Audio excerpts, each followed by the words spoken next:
अगर आप लोग हमारे चैनल पर नए हैं तो प्लीज चैनल को सब्सक्राइब करो और ऐसे कार्टून की वीडियो देखने के लिए बेल आइकन को ऑन करें। सुनो, ये लो। ये क्या है? खाने का सामान है। ये सामने जो बड़ा सा घर देख रही हो ये हमारा ही है। आज गृह प्रवेश था हमारा तो पूजा के बाद गरीबों को खाना बांट रहे, वही है इसमें। ले लो। अच्छा, लाओ लाओ। चलो ये अच्छा हो गया है। अब पड़ोसी आ गए तो यहाँ अकेला नहीं लगेगा। क्या कहा? पड़ोसी? क्या मतलब पड़ोसी? अरे पड़ोसी ही तो हुए हम आपके और आप हमारे। वो देखो, वो आपके बगल में जो मकान है ना, मैं वहीं रहती हूँ अपने 2 बच्चों और पति के साथ। ओह, तो वो घर तुम्हारा है? बारिश में बड़ी दिक्कत होती होगी, जगह भी तो कितनी कम है। हाँ, क्या करे जीजी, जो है उसी में गुजारा करना पड़ता है। लेकिन आपने अपना मकान बहुत बढ़िया बनवाया है। जब आपका मकान बन रहा था तब मैं भी लगी थी कुछ दिनों के लिए यहाँ काम पर।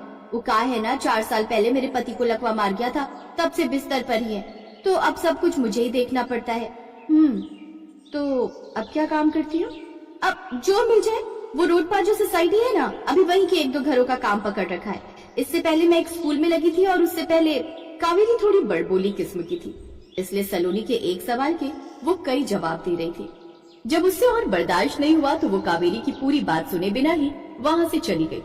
हाईवे के किनारे एक बड़े और शानदार घर में सलोनी का परिवार आज ही रहने के लिए आया था। पति का अपना बिजनेस था और कई सालों की जमा पूंजी लगाकर उन्होंने ये बढ़िया घर बनवाया था। सलोनी, जल्दी से खाना लगा दो, बहुत भूख लगी है।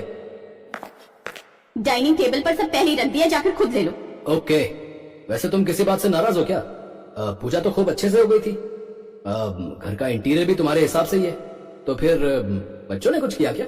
चुप करो, अपना किया धरा बच्चों के सिर पर मत थोपो। अरे पर मैंने क्या किया ये तो बताओ।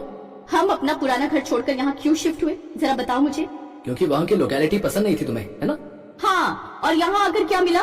वो लोगों के घर घर जाकर काम करने वाली औरत हमारी पड़ोसन है यहाँ। हे भगवान, बस यही देखना बाकी रह गया था क्या? मैंने पहले ही कहा था किसी अच्छी सोसाइटी में बढ़िया सा फ्लैट देख लेते हैं, लेकिन नहीं, तुम्हें कुछ सुनना और समझना ही कहाँ होता है। तुम समझ नहीं रही हो सलोनी। फ्लैट्स के दाम पहले से 4 गुना बढ़ चुके हैं, और फिर यहाँ जमीन भी अपनी और छत भी अपनी। और रही बात उन लोगों की, तो तुम्हें बता दूं कि असल में जिस जमीन पर तुम्हारा मकान खड़ा है ना, असल में ये उन्हीं लोगों की जमीन थी। क्या तुमने उन लोगों से ये जमीन खरीदी है? नहीं, मैंने तो बिल्डर से लिए, लेकिन उस बिल्डर ने 4 साल पहले उन्हीं लोगों से इस जमीन को खरीदा था, वो भी बहुत सस्ते दाम पर। और अब वही कीमत दोगुनी करके बिल्डर ने हमसे लिए। बिल्डर बता रहा था कि वो लोग पहले यहाँ खेती किया करते थे, लेकिन फिर पति की बीमारी में पैसों की जरूरत पड़ी तो उन्हें अपनी जमीन बेचनी पड़ गई। बिल्डर को बोलकर हटवाओ ना उन लोगों को यहाँ से। ऐसा नहीं हो सकता सलोनी, क्योंकि जमीन के उस हिस्से के मालिक अब भी वो लोग ही हैं।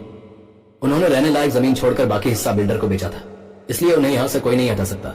इसका मतलब वो फटीचर लोग हमेशा हमारे घर के बगल में रहेंगे? हाँ, तो इसमें इतना परेशान होने की क्या जरूरत है? मैं मिला उन लोगों से, बड़े भले लोग हैं।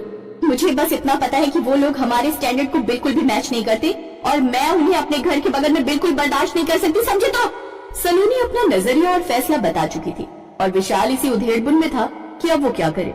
अपना मकान वो बनवा चुका था, कावेरी के परिवार को कुछ भी बोलने का उसे अधिकार नहीं था, और सलोनी वो तो उसकी सुनने को ही तैयार नहीं थी। तो विशाल ने उस वक्त उस बात को वैसे ही जाने दिया। और फिर कुछ दिनों के बाद, बंटी और पिंकी, मैं बस 1 घंटे में आ जाऊंगी, यहीं पास वाले स्टोर तक जा रही हूँ। घर के अंदर ही रहना और मेरे अलावा किसी के लिए भी डोर ओपन मत करना, ठीक है ना? Okay mummy. मम्मी, मेरे लिए चॉकलेट लेकर आना। हाँ, ले आऊंगी, तुम दोनों आराम से टीवी देखना, ओके?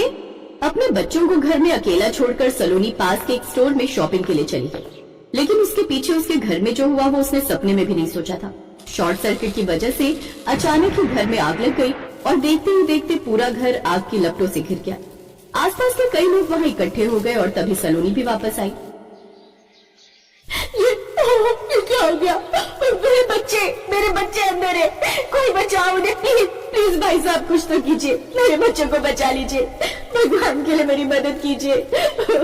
बहन जी, आग बहुत ज्यादा है, अंदर जाने का रिस्क कोई नहीं ले सकता। डोंट वरी, हमने फायर ब्रिगेड और एम्बुलेंस दोनों को कॉल कर दिया है, वो लोग बस आते ही होंगे। आप कह रहे हैं कि तब तक मैं कुछ भी न करूं? नहीं, मैं अपने बच्चों को खुद बचाऊंगी।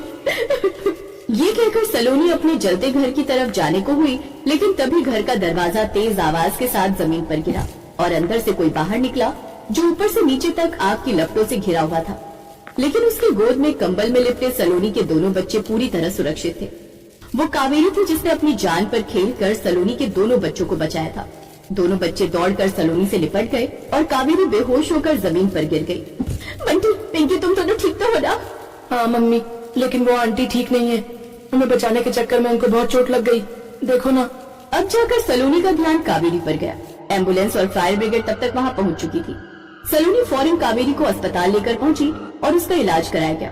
कुछ देर में विशाल भी हॉस्पिटल पहुँच गया और फिर सलोनी, और कोई तरीका नहीं है। हमें कुछ दिनों के लिए गांव ही शिफ्ट होना होगा। घर के रिनोवेशन में टाइम लगेगा और तब तक हमारे पास रहने के लिए और कोई जगह नहीं है। ठीक है जी, जैसा आपको ठीक लगे हम गांव चलेंगे।